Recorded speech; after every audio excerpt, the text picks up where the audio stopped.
Class 12 देखिए, आज हम आपको पढ़ाते हैं कि विज्ञान संबंधी निबंध। विज्ञान की मतलब विज्ञान से संबंधित निबंध। पहला होता है, जैसे विज्ञान से संबंधित नियम में क्या आता है, सबसे पहले आता है कंप्यूटर। सबसे पहले आता है क्या है, कंप्यूटर आता है। तो कंप्यूटर जो होता है, कहते हैं प्रगति के इस दौर में कंप्यूटर एक सशक्त माध्यम के रूप में उभरा है। कंप्यूटर जो है एक सशक्त माध्यम के रूप में उभरा है। कंप्यूटर का आविष्कार मानव बुद्धि की कुशाग्रता का परिणाम है और जाहिर है कि इसकी कार्यकुशलता जो है हमारे हाथों में है। तो ये सत्यजीत मजूमदार ने लिखा है। मतलब कहते हैं कोटेशंस लिखे जाते हैं, तो हिंदी में भी कोटेशन, मतलब जैसे कविता में होते हैं, इसी प्रकार से गद्य में भी कोटेशंस होते हैं। तो ये सत्यजीत मजूमदार ने लिखा है कि प्रगति के इस दौर में कंप्यूटर जो है एक सशक्त माध्यम के रूप में उभरा है। कंप्यूटर का आविष्कार मानव बुद्धि की कुशाग्रता का परिणाम है और जाहिर है कि इसकी कार्यकुशलता जो है ये सब हमारे हाथों में, इसकी कार्यकुशलता हमारे हाथों में है। तो पहले हम लिख देते हैं आउटलाइन। जैसे इंग्लिश में आप लिखते हैं आउटलाइन, मतलब किस पॉइंट के ऊपर आपको लिखना है, उसी प्रकार से हिंदी में लिखा जाता है रूपरेखा। आउटलाइन मीन्स होता है रूपरेखा। रूपरेखा में सबसे पहले आता है प्रस्तावना। प्रस्तावना का मीन्स क्या होता है, इंट्रोडक्शन। जो इंट्रोडक्शन हम लोग लिखते हैं, तो प्रस्तावना। नंबर 2 में आएगा कंप्यूटर क्या है और कंप्यूटर और उसके उपयोग क्या क्या है। नंबर 3 में आएगा कंप्यूटर और उसके उपयोग क्या क्या है। और कंप्यूटर और उसके उपयोग में नंबर 1 होता है सबसे पहले बैंकिंग के क्षेत्र में, दूसरा होता है प्रकाशन के क्षेत्र में, और थर्ड होता है सूचना और समाचार प्रेषण के क्षेत्र में। डिजाइनिंग के क्षेत्र में, कला के क्षेत्र में, वैज्ञानिक अनुसंधान के क्षेत्र में, औद्योगिक क्षेत्र में, युद्ध के क्षेत्र में, और बहुत से अन्य क्षेत्र भी बहुत से आते हैं जहाँ पर कंप्यूटर का उपयोग किया जाता है। तो कंप्यूटर और हमारा मानव मस्तिष्क। नंबर 4 में आता है कंप्यूटर और हमारा मानव मस्तिष्क। और लास्ट में लिख देते हैं हम लोग उपसंहार, मतलब होता है कंक्लूजन। जो आप लिखते हैं स्टार्टिंग में लिखते हैं ना इंट्रोडक्शन, और लास्ट में आता है कंक्लूजन का मतलब क्या होता है, निष्कर्ष क्या निकला। तो जैसे हमने दिया कंप्यूटर आधुनिक यंत्र है। जैसे कोई निबंध पूछा जाता है तो निबंध में लिख देते हैं कंप्यूटर आधुनिक यंत्र पुरुष। इसी प्रकार से अन्य शीर्षक भी दिए जाते हैं, जैसे कंप्यूटर और उसका महत्व क्या है, भारत में कंप्यूटर का प्रयोग क्या है, कंप्यूटर और भारत का विकास, कंप्यूटर के प्रयोग से हमें लाभ और हानियाँ। मतलब मीन्स होता है कि कंप्यूटर के बारे में ही लिखना है। वो शीर्षक जो है अलग अलग आपको भ्रमित करने के लिए डाल दिए जाते हैं कि बच्चा इस चीज़ को समझता भी है या नहीं समझता है। तो क्या करते हैं, लिख देंगे कंप्यूटर और उसका महत्व, भारत में कंप्यूटर का प्रयोग, कंप्यूटर और भारत का विकास, और कंप्यूटर के प्रयोग से लाभ और हानियाँ। तो मतलब होता है कंप्यूटर ही लिखना है आपको। तो कंप्यूटर में हमने जो बताया है, सबसे पहले स्टार्टिंग में लिखा जाता है तो प्रगति के इस दौर में कंप्यूटर एक सशक्त माध्यम के रूप में उभरा है। कंप्यूटर का आविष्कार मानव बुद्धि की कुशाग्रता का परिणाम है। मतलब कुशाग्र मीन्स होता है बहुत बुद्धिमान होना, कुशाग्रता का परिणाम है, और इसकी कार्यकुशलता जो है हमारे हाथों में, और इसकी कार्यकुशलता हमारे हाथों में ही है। ठीक है, अब रूपरेखा मैंने आपको बता दी। अब सबसे पहले हम लोग लिखते हैं प्रस्तावना। तो प्रस्तावना में क्या लिखा जाता है, कहते हैं पिछले कई वर्षों से हमारे देश में कंप्यूटर की चर्चा जो है जोरों शोरों से हो रही है। देश को कंप्यूटर में बनाने के प्रयोग किए जा रहे हैं। मतलब हर जगह कंप्यूटर का प्रयोग होता है, हर जगह कंप्यूटर में, पढ़ने में, लिखने में, बैंकिंग में, औद्योगिक क्षेत्रों में, कुछ काम करने में, बिल जमा करने में, हर जगह पे कंप्यूटर का, मतलब पूरे ऑल इंडिया में समझ लीजिए कंप्यूटर का प्रयोग हो रहा है। कई उद्योग धंधों में कंप्यूटर का प्रयोग होने लगा है। कंप्यूटरों के उन्मुक्त आयात के लिए देश के द्वार जो हैं खोल दिए गए हैं। हमारे अधिकारी और मंत्रीगण सुपर कंप्यूटरों के लिए अमेरिका से लेकर जापान तक दौड़ लगा रहे हैं, अमेरिका से लेकर के जापान तक। और सरकारी प्रतिष्ठानों में तो आधुनिकतम कंप्यूटर लगाने की भारी होड़ सी लग गई है। मतलब सरकारी जो प्रतिष्ठान हैं उनमें सब जगह पर कंप्यूटर ही कंप्यूटर लगे हुए दिखाई देते हैं, क्योंकि सब काम जो होता है कंप्यूटर के माध्यम से ही होने लगा है। अब कहते हैं, देखिए कंप्यूटर क्या है। कहता है कंप्यूटर क्या है। कंप्यूटर हमारे सामाजिक, राजनीतिक और आर्थिक जीवन पर छा जाने वाला कंप्यूटर आखिर है क्या, जो हमारे सामाजिक जीवन में, राजनीतिक जीवन में, आर्थिक जीवन में सभी जगह कंप्यूटर ही कंप्यूटर छा गया है। बताइए आखिर है क्या कंप्यूटर। तो कंप्यूटर है, इस विषय में जिज्ञासा होनी बहुत ही आवश्यक हो, स्वाभाविक होती है। एक बंदा जानना चाहता है कि कंप्यूटर क्या है। तो कंप्यूटर ऐसे यांत्रिक मस्तिष्कों का समन्वयात्मक, मिला जुला और गुणात्मक योग है, जो तीव्रतम गति से और न्यूनतम समय में हमें गणना प्रदान कर देता है। मतलब तीव्रतम गति से तथा न्यूनतम समय में, तीव्रतम गति से और न्यूनतम समय में वह हमें गणना प्रदान कर लेता है। मतलब समय कम लगता है और काम फटाफट हो जाता है। तो इसको कहते हैं हम लोग कंप्यूटर। तो मानव जो है सदैव से ही गणना के विकास के लिए गणना यंत्रों का प्रयोग करना, गणितीय प्राचीन समय से ही गणितीय गणनाओं के लिए गणना यंत्रों का प्रयोग करता रहा है। इस कार्य के लिए प्रयोग की जाने वाली प्राचीन मशीनों में एब्रेकस पहला साधन था।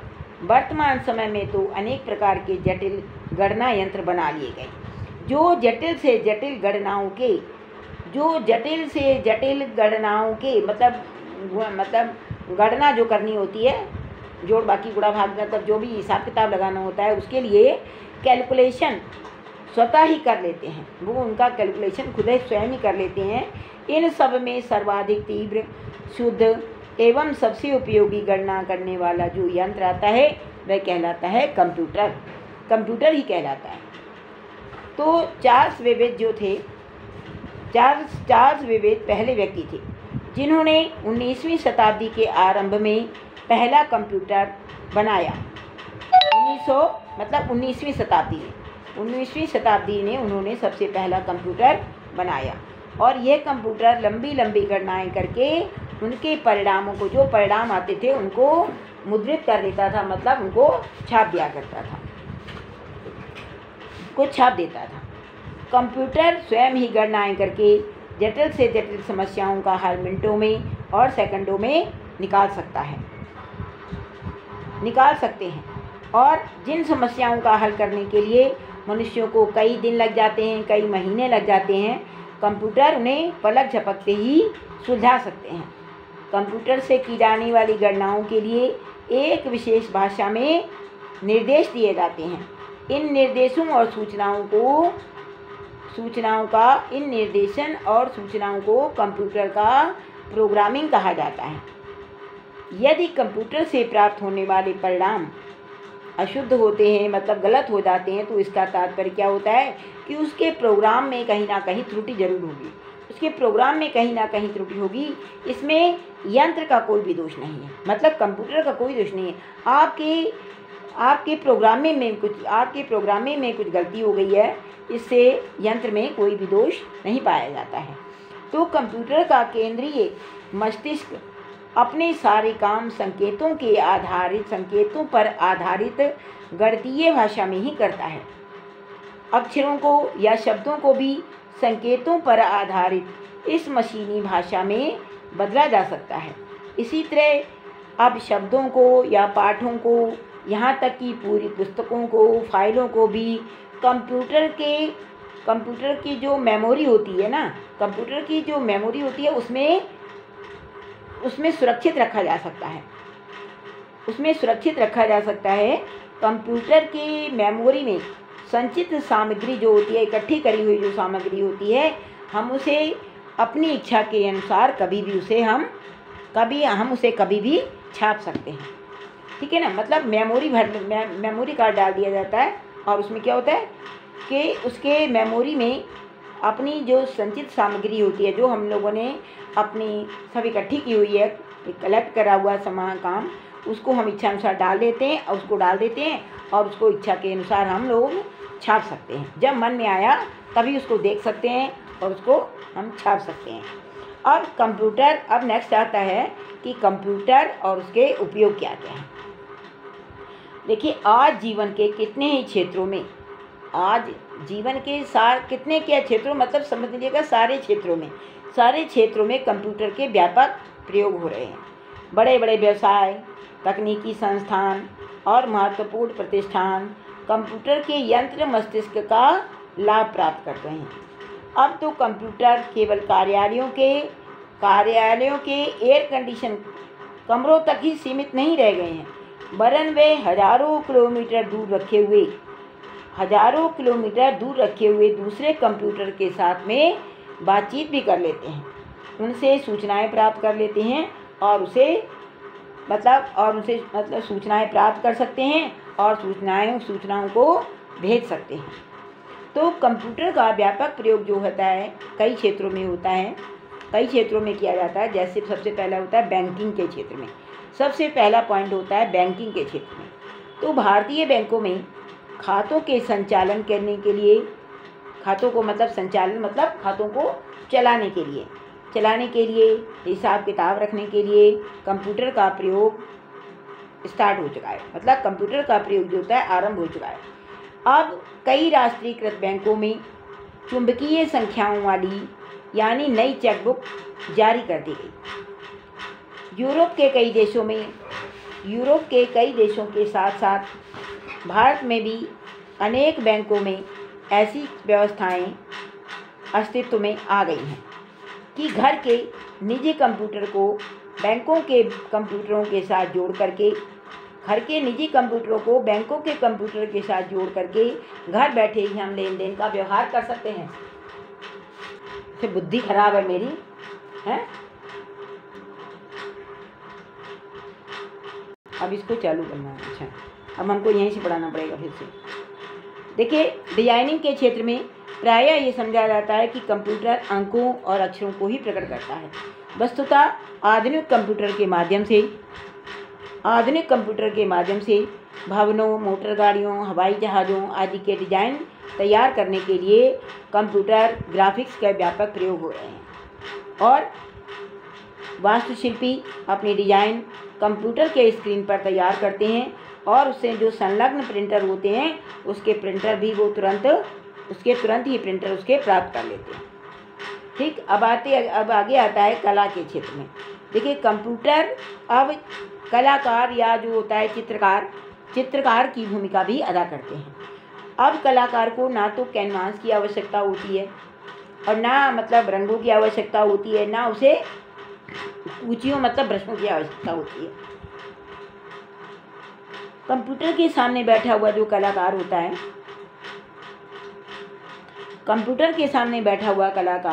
अपने नियोजित प्रोग्राम के अनुसार स्क्रीन पर चित्र को निर्मित कर देता है और वह चित्र प्रिंट की कुंजी दबाते ही प्रिंटर के द्वारा कागज पर अपने उन्हीं वास्तविक रंगों के साथ में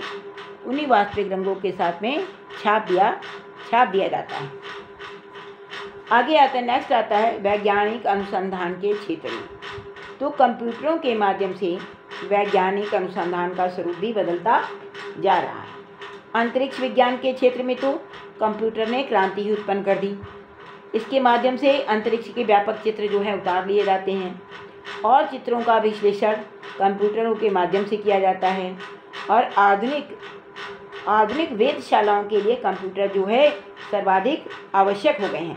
कहते हैं वैज्ञानिक अनुसंधान के क्षेत्र में, अनुसंधान के क्षेत्र में मतलब ऊपर जाकर के चांद ग्रह का उन्होंने पूरा उसकी खोज निकाली और वहाँ पर जाकर के वैज्ञानिक अनुसंधान के क्षेत्र में ही उन्होंने जाकर के वहाँ तक वो लोग पहुँच गए और वहाँ का सारा चित्र उन्होंने कंप्यूटर के माध्यम से उन्होंने उसमें अंकित कर लिया।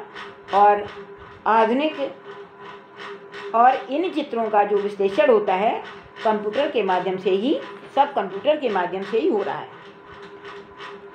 आधुनिक वेधशालाओं के लिए कंप्यूटर जो हैं सबसे अधिक व्यापक हो गए हैं। और नेक्स्ट आता है औद्योगों के क्षेत्र में, औद्योगिक क्षेत्र में मतलब उद्योगों के क्षेत्र में। तो बड़े बड़े कारखाने और बड़े बड़े कारखानों में मशीनों के संचालन का काम अब कंप्यूटर ही संभाल रहे हैं। बड़े बड़े उद्योग लग गए हैं, बड़े बड़े लोगों का काम करना होता है, तो सारा काम जो होता है मशीनों के द्वारा संपादित नहीं हो पाता है, तो लोग जो हैं कंप्यूटर के माध्यम से ही सारे काम कर रहे हैं, कंप्यूटर के माध्यम से ही सारे कार्य हो रहे हैं। तो कंप्यूटरों से जुड़ करके रोबोट जैसे मशीनों का नियंत्रण कर रहे हैं, रोबोट ऐसी मशीनों का नियंत्रण कर रहे हैं जिनका संचालन मानव के लिए अत्यधिक कठिन था। भयंकर मौत, भयंकर शीत और गर्मी में भी उन पर कोई प्रभाव नहीं डालती है, मतलब कितनी भी ठंड पड़े और कितनी भी गर्मी, उन पर कोई भी प्रभाव वो नहीं डालती है। और आता है युद्ध के क्षेत्र में, युद्ध के क्षेत्र में भी कंप्यूटरों का बहुत बड़ा उपयोग है।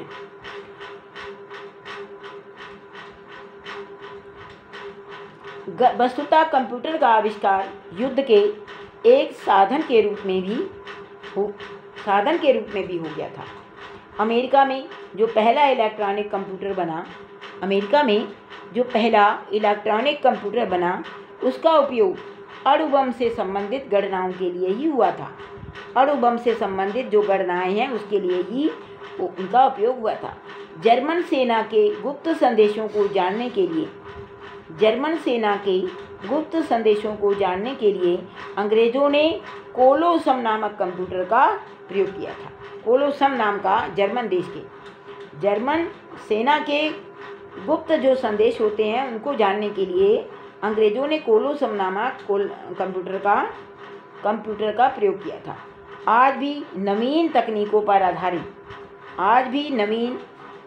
पर आधारित शक्तिशाली कंप्यूटरों का विकास किया जा रहा है।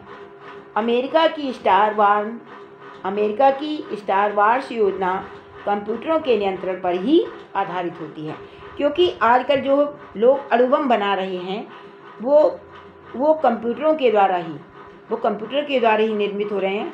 आज वो यदि चाहें तो इनके माध्यम से वो अणु बम किसी दूसरे देश पर गिरा करके पूरे देश को वो समाप्त कर सकते हैं और पूरे भारत को ही, पूरे इंडिया को या पूरे भारत को या किसी और देश को, मतलब किसी को भी वो समाप्त कर सकते हैं।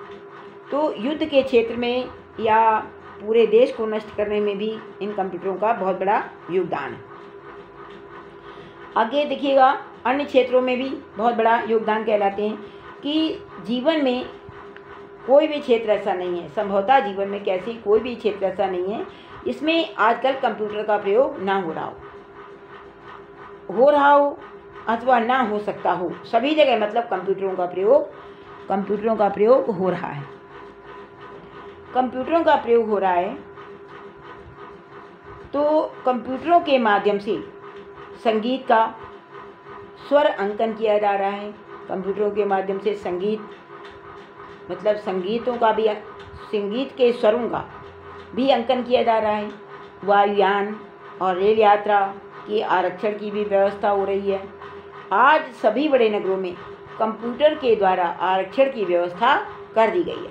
और आरक्षण की व्यवस्था तो पहले तो जो होता था जा करके करना होता है, रिजर्वेशन करानी होती थी। आजकल तो लोग घर बैठे ही अपनी रिजर्वेशन खुद ही करा लेते हैं। मोबाइल के द्वारा भी बहुत से काम होने लगे हैं।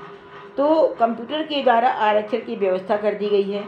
कंप्यूटरों में संचित विवरण के आधार पर ही विवाह संबंध जोड़ने वाले अनेक संगठन जो है हमारे देश में कार्यरत हैं। कंप्यूटरों के द्वारा एक दूसरे से बातचीत कर लेते हैं, कंप्यूटरों के द्वारा उनकी फ़ोटो आ जाती है ना, तो कंप्यूटर में ही उनका अपलोड कर दिया जाता है। तो हमारे देश में अनेक ऐसे मतलब जो संगठन है हमारे देश में कार्य कर रहे हैं। यहाँ तक कि कंप्यूटर ज्योतिष का व्यवसाय भी आरंभ कर दिया है। कंप्यूटरों के माध्यम से उन्होंने ज्योतिष का व्यवसाय भी आरंभ कर दिया है। तो इसके साथ ही साथ परीक्षा फल का निर्माण करना और कॉपियों की चेकिंग करना, परीक्षा फल का निर्माण करना, अंतरिक्ष यात्रा करना, मौसम संबंधी जानकारी लेना, चिकित्सा के क्षेत्र में भी और चुनाव कार्यों में भी कंप्यूटर प्रणाली जो है सर्वाधिक उपयोगी सिद्ध हो रही है। तो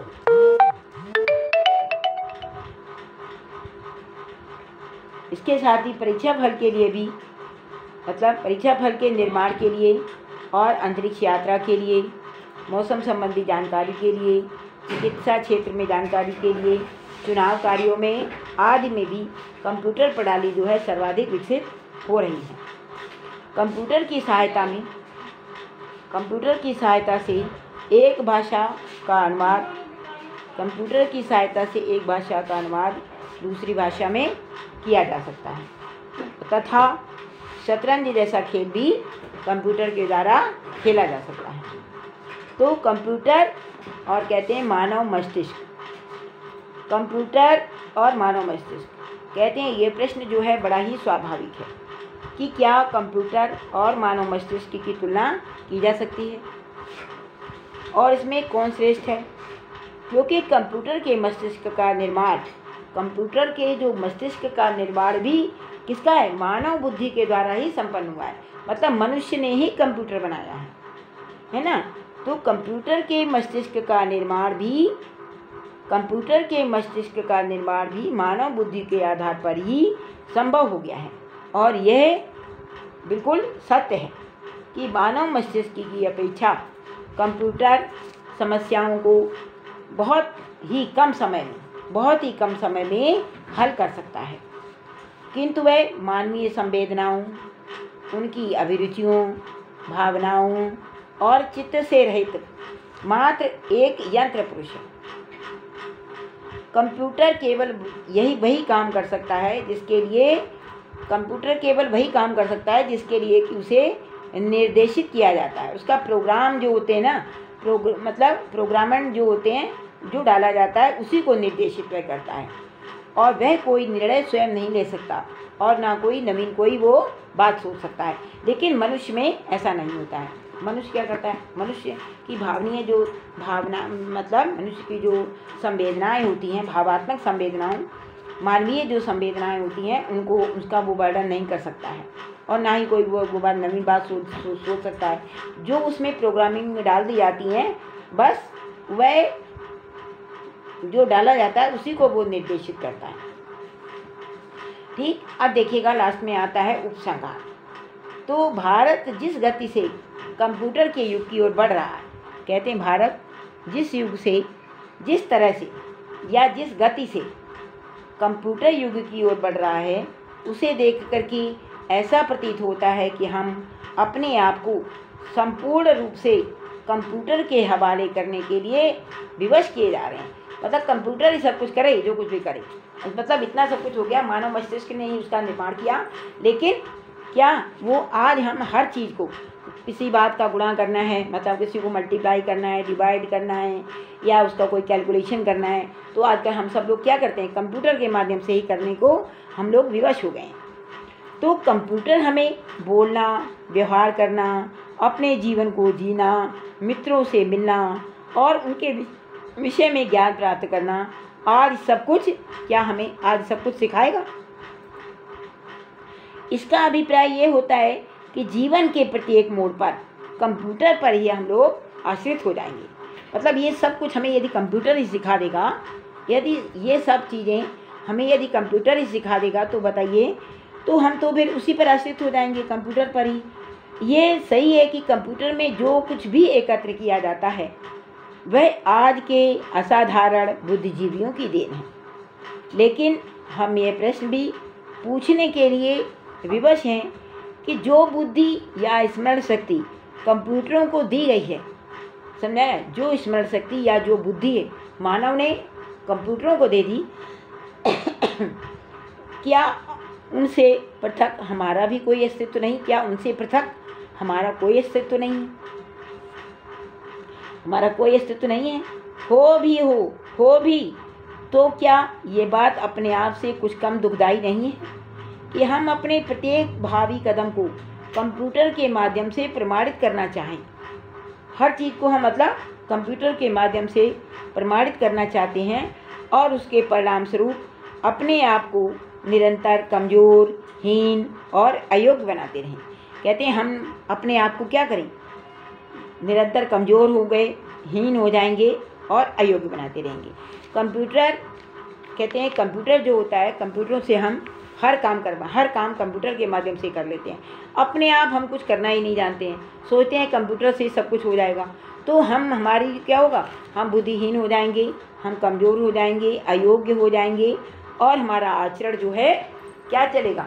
सदाचरण की तरफ से हट करके हमारा आचरण किधर हो जाएगा? दुराचरण हो जाएगा। दुराचरण की ओर हम लोग अग्रसित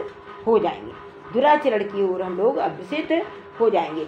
तो इस प्रकार से विज्ञान संबंधी जो निबंध होते हैं, तो कंप्यूटर का आपको मतलब लिखना है। जैसे बैंकिंग के क्षेत्र में होता है, प्रकाशन के क्षेत्र में है, सूचना और समाचारों के माध्यम में क्षेत्र में है, डिजाइनिंग के क्षेत्र में है, वैज्ञानिक अनुसंधान के क्षेत्र में होता है, औद्योगिक क्षेत्र में होता है, युद्ध के क्षेत्र में होता है और बहुत से अन्य क्षेत्रों में भी कंप्यूटर का प्रयोग किया जाता है। कहते हैं कंप्यूटर जो है मनुष्य के रग रग में बस गया है। समझा है? हर काम हम लोग कंप्यूटर के माध्यम से करना जानते हैं, अपने आप कोई काम करते नहीं हैं। जब हम लोग अपने आप कोई काम करेंगे नहीं तो हम क्या करेंगे? धीरे धीरे बुद्धिहीन हो जाएंगे, है ना, कि भाई उसी से काम कर लो, तो हम लोग उसी से काम करेंगे। तो कहते हैं कि लेकिन कंप्यूटर भी किसने बनाया है? मानव मस्तिष्क ने ही तो बनाया है। और कई बुद्धिजीवियों की देन है जिसका मस्तिष्क जो है बहुत तेज चलता है, उन्होंने ही कंप्यूटर का उपयोग किया। तो कंप्यूटर जो है हमारे आज मानव के हर क्षेत्र में, मनुष्य के हर क्षेत्र में कंप्यूटर जो है फैला हुआ है। इसलिए कंप्यूटर हमारे जीवन में बहुत ही अधिक महत्वपूर्ण स्थान रखता है। हमारे जीवन में बहुत ही महत्वपूर्ण स्थान रखता है। इसलिए हमें कंप्यूटर का प्रयोग जो है करना चाहिए, लेकिन एक सीमा तक हमें उसका उपयोग करना चाहिए। क्योंकि देखिए लिखा था ना, प्रगति के इस दौर में कंप्यूटर एक सशक्त माध्यम के रूप में उभरा है। प्रगति के दौर में मतलब हमारे देश को आगे बढ़ने के दौर में कंप्यूटर का आविष्कार मानव बुद्धि की कुशाग्रता का ही परिणाम है, मानव बुद्धि की देन है। लेकिन जाहिर है कि इसकी कार्यकुशलता हमारे हाथों में है। मतलब जो कुछ भी हम उसमें भरते हैं, जो कुछ भी हम उसमें प्रोग्रामिंग डालते हैं, उसी के अनुसार, वो निर्देश के अनुसार काम करता है। वो अपने आप से कोई भी काम नहीं करता है। लेकिन मनुष्य जो होता है, कहते हैं जो मनुष्य है, मनुष्य की मानवीय संवेदनाएं होती हैं, जो कुछ भावात्मक होती हैं, तो वो काम को वो नहीं कर पाता है। इसलिए कहते हैं कंप्यूटर से भी अधिक मानव की जो बुद्धि है, मानव की बुद्धि ही श्रेष्ठ है। और उसके जो परिणाम है, मतलब यदि हम ज़्यादा कंप्यूटरों का प्रयोग करेंगे तो उसके परिणाम क्या आएंगे? तो उसके परिणाम हम अपने आप को अयोग्य समझेंगे, अयोग्य बना लेंगे, कमज़ोर साबित करेंगे। क्योंकि जब हम उससे कोई काम करेंगे नहीं तो हमारे अंदर क्या होगा? हीनता की भावना आ जाएगी। और हीनता की भावना आ जाने पर हम धीरे धीरे क्या करेंगे? हम धीरे धीरे अयोग्य बनते चले जाएंगे। ठीक है ना? अयोग्य बनते चले जाएंगे। इस प्रकार से ये एक निबंध जैसे होता है विज्ञान संबंधी निबंध, तो अनेक प्रकार के निबंध होते हैं। सामाजिक निबंध होता है, राष्ट्रीय निबंध होते हैं, वैज्ञानिक निबंध होते हैं, है ना? तो अलग अलग प्रकार के निबंध होते हैं। तो इसमें ये होता है, ये है विज्ञान संबंधी निबंध। और जैसे सामाजिक निबंधों में समाज के जो राष्ट्रीय पर्व होते हैं, जैसे आते हैं दीपावली है, रक्षाबंधन है ना, दशहरा है, तो ये सब जो हैं मतलब ये सामाजिक निबंध कहलाते हैं। और राष्ट्रीय में 15 अगस्त होता है, 26 जनवरी होती है, 2 अक्टूबर आता है ना, और 14 नवंबर आता है, ये सब राष्ट्रीय पर्व कहलाते हैं। तो ये जो है विज्ञान संबंधी निबंध जो है, ये विज्ञान संबंध मतलब कंप्यूटर जो है विज्ञान संबंधी निबंध है। इसको आप एक बार के पढ़िए, समझिए और उसको अपनी कॉपी में, अपनी नोटबुक में अपने आप लिखिए। देखिए आप लिख पाते हैं कि नहीं लिख पाते हैं, ठीक है। तो आप इस निबंध को अपनी नोटबुक में लिख लीजिएगा बेटा, ठीक है। ओके।